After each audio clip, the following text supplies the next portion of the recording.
Afternoon students, पहले भाग में हमने द्विघाती समीकरण का विविक्तीकरण ज्ञात करना सीखा था। अब हम दूसरे भाग में मूलों की प्रकृति ज्ञात करना सीखेंगे। मूलों की प्रकृति वाले सेक्शन से भी बोर्ड परीक्षा में एक प्रश्न हर वर्ष अवश्य आता है। अब मूलों की प्रकृति हम कैसे ज्ञात करते हैं, हम यह ज्ञात करना सीखेंगे। सबसे पहले हमें द्विघाती समीकरण का मानक रूप लेना होगा, जैसे ax² bx + c = 0। यह द्विघाती समीकरण का मानक रूप है। तो सबसे पहले हम इसका विविक्तीकरण निकाल लेते हैं और विविक्तीकरण के मान के आधार पर ही मूलों की प्रकृति ज्ञात की जाती है। मूलों की प्रकृति ज्ञात करने के लिए हमने विविक्तीकरण वाला सूत्र लगाना होता है और हमें इसके बाद जब हम विविक्तीकरण निकालते हैं तो हमें उसके बाद 3 स्थितियाँ मिलती हैं। इन तीनों स्थितियों में देखेंगे कि मूलों की प्रकृति क्या होती है, लेकिन इसके लिए हमें सबसे पहले विविक्तीकरण निकालना आना चाहिए। सबसे पहले अगर हमने विविक्तीकरण निकाला और हमारा मान 0 से बड़ा आता है तो हम d 0 से उसे प्रदर्शित करते हैं। ये है ग्रेटर देन का साइन, यानी कि से बड़ा। तो b² - 4ac का मान 0 से बड़ा आता है, तब मूल जो होते हैं वो क्या होते हैं, भिन्न भिन्न होते हैं और वास्तविक होते हैं। यही मूलों की प्रकृति है। दूसरी कंडीशन में ये होता है कि d का मान 0 से छोटा आए। 0 से छोटा आने का मतलब है कि वह ऋणात्मक आए। अगर ऋणात्मक आता है मान तो हमारे मूल वास्तविक नहीं होते हैं, मूल क्या होते हैं तब, काल्पनिक। तीसरी कंडीशन आती है d का मान यदि 0 के बराबर आ जाए तो मूल वास्तविक और बराबर होते हैं। यानी d का मान अगर 0 के बराबर आ जाए, b² - 4ac अगर 0 के बराबर आए तो मूल जो होंगे बराबर होंगे, अर्थात जो द्विघाती समीकरण है उसके जो दो मूल निकलेंगे उनका मान क्या होगा, बराबर आएगा। यानी कि x द्विघाती समीकरण में x के 2 मान निकलते हैं तो दोनों अगर हल करने पर आएंगे तो वो दोनों क्या होंगे, बराबर होंगे। जैसे माना कि हम एक उदाहरण ले लेते हैं कि x बराबर अगर हमारा 2 आएगा तो x जो दूसरे x का मान है वो भी 2 ही आएगा। यानी कि द्विघाती समीकरण के मूल बराबर बराबर क्या आए हैं, 2 आए हैं। अब हम इन तीनों कंडीशन को प्रश्नों के माध्यम से देखते हैं। सबसे पहला क्वेश्चन ये है, मूलों की प्रकृति ज्ञात कीजिए। यह प्रश्न 2015 की बोर्ड परीक्षा में आया हुआ है। x² - 10x + 25 = 0 मूलों की प्रकृति ज्ञात कीजिए। तो सबसे पहले हमें समीकरण लिख लेना है और इस समीकरण की तुलना हमें मानक समीकरण ax² bx + c से कर लेनी है।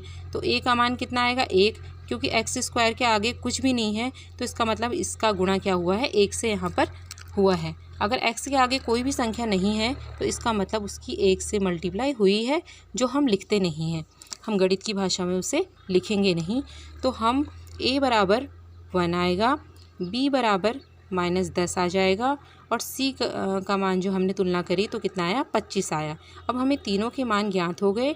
अब हम d निकालेंगे, विविक्तीकरण b² - 4ac, b का मान है -10, 10 की घात 2 -4 गुणा 1 गुणा 25।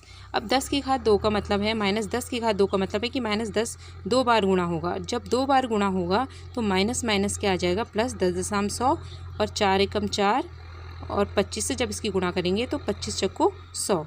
तो 100 - 100 कितना आ गया, 0।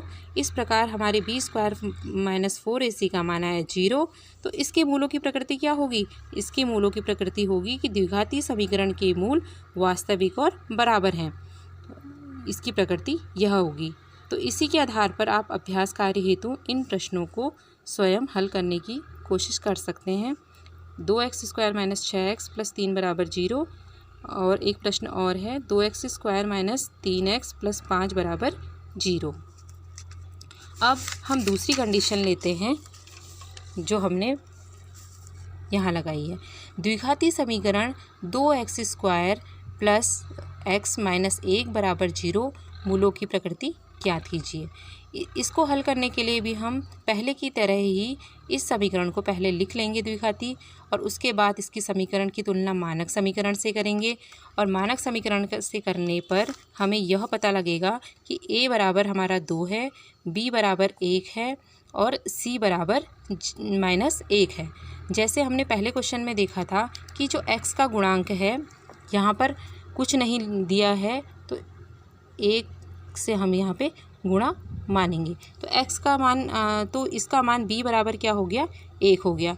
तो तब हमने जब d निकाला, इसका b² - 4ac का मान याद किया, तो ये सारे मान यहाँ लिख दिए।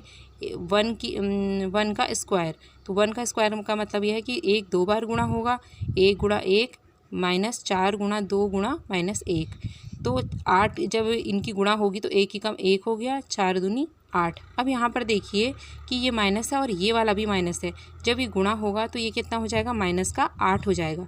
8 से इसकी गुणा होगी तो -8 हो जाएगा, और माइनस माइनस प्लस हो जाएगा, तो 1 + 8 कितना आया, 9। तो यहाँ पर क्या आया, मान धनात्मक आया। यानी कि मान धनात्मक का मतलब ये है कि इसका जो मान है d का मान 0 से बड़ा आया है, 0 से बड़ा आया है और धनात्मक भी है। तो मूलों की प्रकृति क्या होगी, मूल वास्तविक और भिन्न भिन्न होंगे। अब ध्यान देने योग्य बात यहाँ यह है कि हम वास्तविक तो कह रहे हैं, वास्तविक से क्या अर्थ है, वास्तविक के अंदर वो सारी संख्याएं आ जाती हैं, प्राकृतिक संख्याएं, पूर्ण संख्याएं, परिमेय संख्याएं, अपरिमेय संख्याएं, चाहे वो धनात्मक हो या ऋणात्मक हो, वो सारी संख्याएं वास्तविक संख्याओं के अंतर्गत आती हैं। इसीलिए वो मूल वास्तविक तो होते ही हैं, मूल वास्तविक तो होंगे ही, लेकिन वो भिन्न भिन्न होंगे। यानी हम द्विघाती समीकरण का जब हल निकालेंगे, इसके 2 मान आएंगे x के, तो x के मान दोनों आएंगे तो सही, लेकिन अलग अलग आएंगे। या हो सकता है जैसे x बराबर 2 आए और दूसरे x का मान 1/2 आ जाए, इस तरीके से ये मान अलग अलग आएंगे, एक जैसे मान यहाँ पर नहीं आएंगे। अब है तीसरी कंडीशन। तीसरी कंडीशन में हम ये देखते हैं कि द्विघाती समीकरण के मूलों की प्रकृति ज्ञात करने के लिए हम तीसरा समीकरण लेते हैं। इस समीकरण की तुलना भी हम ax² bx + c से करेंगे। इसमें a बराबर 2 आएगा, b बराबर 5 आएगा और c बराबर 5 आएगा। जब हम जैसी तुलना हमने पहले 2 क्वेश्चनों में की है, वैसे ही यहाँ पर भी करेंगे। अब d बराबर b² - 4ac, जैसे हमने पहले की भांति, जैसे हमने पहले रखा था मान, वैसे यहाँ फिर रख लेंगे। b का मान 5 है, तो 5 का वर्ग -4ac, 5 गुणा 5 -4 गुणा 2 गुणा 5, इनकी गुणा कर लेंगे। और इस प्रकार हमने देखा कि 25 - 40 आया।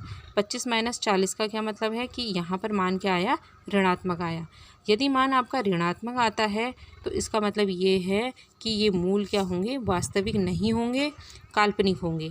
हमने अभी बताया कि मूल वास्तविक जो होते हैं वो कौन कौन से होते हैं। काल्पनिक का अर्थ है कि इस समीकरण जो है, इस समीकरण का मान आएगा ही नहीं, तो इसका मतलब हल निकलेगा ही नहीं। तो इस तरीके से हम मूलों की प्रकृति ज्ञात कर सकते हैं, और इसका एक क्वेश्चन बोर्ड परीक्षा में अवश्य आता है। यह ध्यान में रखते हुए आप मूलों की प्रकृति वाला चैप्टर ध्यान से करेंगे।